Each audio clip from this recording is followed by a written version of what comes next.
नमस्कार, जोहार। आज मैं जो विषय लेकर के आया हूं, यह सरकार पर तो प्रश्न चिन्ह खड़ा करता ही करता है, लेकिन झारखंड प्रदेश के जो बुद्धिजीवी हैं, जो समाज के अगुवा हैं, वो सरकार के इस कुकृत्य को देखते हुए चुप हैं। आज उनके ऊपर भी इस विषय पर सवाल खड़ा जरूर हो रहा है। बड़ी दुख और भारी मन से आज यह विषय आप लोगों के बीच में मैं लेकर के आया हूं। और आप लोगों ने कल के पेपर में पढ़ा होगा, ये समाचार जो आप लोगों देख रहे हैं समाचार पत्र में छपा हुआ है कि सरकार जो है शराब की दुकान मंदिर के सामने रिहायशी इलाका में और जहां महिलाओं का निकसार है, जहां बाजार है, जहां कोचिंग इंस्टीट्यूट है, जहां बच्चे पढ़ने जाते हैं, वहां शराब की दुकानें सरकार खोल रही है। अब सरकार को क्या हो गया है मुझे समझ में नहीं आ रहा है, चूंकि जो हेमंत जी की सरकार है, इनके पिता स्वर्ग में विराजमान श्रीमान शिबू सोरेन जी बराबर शराब और मादक पदार्थ के विरोध में उनका आह्वान रहा। उनकी राजनीतिक जीवन का शुरुआत हुआ, यूं कहें कि महाजनी प्रथा से पहले शराब नशा के विरोध में ही उन्होंने अपना मुहिम जारी किया था, चालू किया था और बहुत लंबी लड़ाई उन्होंने लड़ी थी।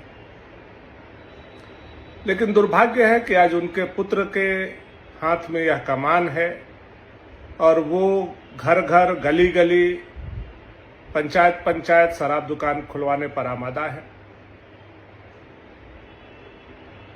रियासी इलाका में खुलवा रहे हैं, अपार्टमेंट में खुलवा रहे हैं, जहां बहू बेटी बाजार से निकलती हैं आती जाती हैं वहां खुलवा रहे हैं, जहां हमारे बच्चे ट्यूशन करने पढ़ने जाते हैं स्कूल कॉलेज के बगल में खुलवा रहे हैं। और हद तो और हो गया जब मंदिर के मात्र 20-25 मीटर की दूरी पर भी कई जगह यह शराब की दुकान खुली है। सरकार पर बहुत बड़ा प्रश्न है कि क्या आप पैसा कमाने के लिए, पैसा इकट्ठा करने के लिए किसी भी हद तक गिर सकते हैं? क्या झारखंड के सरकार होने के नाते आपका दायित्व केवल राजस्व का संग्रहण है या एक अच्छे समाज का स्थापना भी है? झारखंड में एक अच्छा समाज का निर्माण हो, स्वस्थ समाज का निर्माण हो, नशा मुक्त समाज का निर्माण हो, क्या उसमें सरकार की योगदान नहीं होनी चाहिए? और अगर होनी चाहिए तो आप यह क्या कर रहे हैं मुख्यमंत्री जी? आपसे बहुत बड़ा प्रश्न आज झारखंड के तमाम प्रबुद्ध लोग, तमाम बुद्धिजीवी लोग और समझदार लोग आपसे पूछ रहे हैं। मैया योजना के चक्कर में उसके राजस्व के लिए क्या पूरा झारखंड के भविष्य को आप बेच देंगे? झारखंड के जो नौनिहाल हैं उनकी जिंदगी को आप बर्बाद होता हुआ देखेंगे? जो शराबी पिता होते हैं वो भी अपने बच्चों को शराबी नहीं बनने देना चाहते,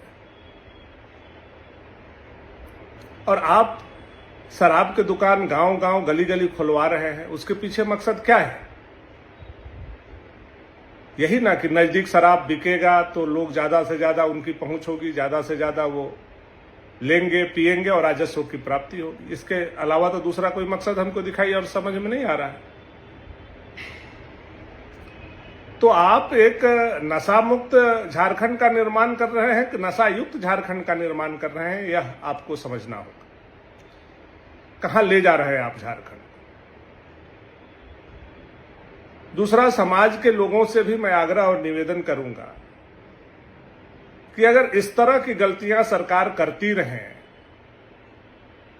जहां बेटी बहू का निकसार हो, जहां मंदिर हो, जहां कॉलेज और स्कूल हो, वहां शराब की दुकानें खुल रही हैं और आप चुप हैं, तो इसका मतलब आपका भी मौन सहमति कहीं ना कहीं है। अगर आपका मौन सहमति है तो हम लोग भी कुछ नहीं कर सकते। आने वाला समय में क्या होगा, क्या दुर्दशा होगा आपके घर का, आपके परिवार का, आपके समाज का, आपके गांव का, आपके क्षेत्र का। आप सारे समझदार लोग समझिए इस बात को। मुझे नहीं लगता है कि जितने समझदार लोग होंगे झारखंड के, वो लोग इस बात से सहमत होंगे कि यह जो दुकान खुल रहा है गली गली, गांव गांव, घर घर, हर स्थान पर, हर जगह पर, यह सही है। इससे लोग सहमत नहीं होंगे। तो इसके खिलाफ में हम लोगों को आवाज भी उठाने की जरूरत है, इसके खिलाफ में हम लोगों को बोलने की भी जरूरत है। यह मैं सभी बुद्धिजीवी, समझदार समाज के लोगों से मैं आग्रह और निवेदन करना चाहता हूं। हेमंत सोरेन जी को क्या हो गया है, अब कह पाना बड़ा मुश्किल है। एक योजना के लिए आप पूरे झारखंड के भविष्य को अंधकार में मत डालिए श्रीमान। यह बड़ी ही विनम्रता से मैं आपसे आग्रह कर रहा हूं।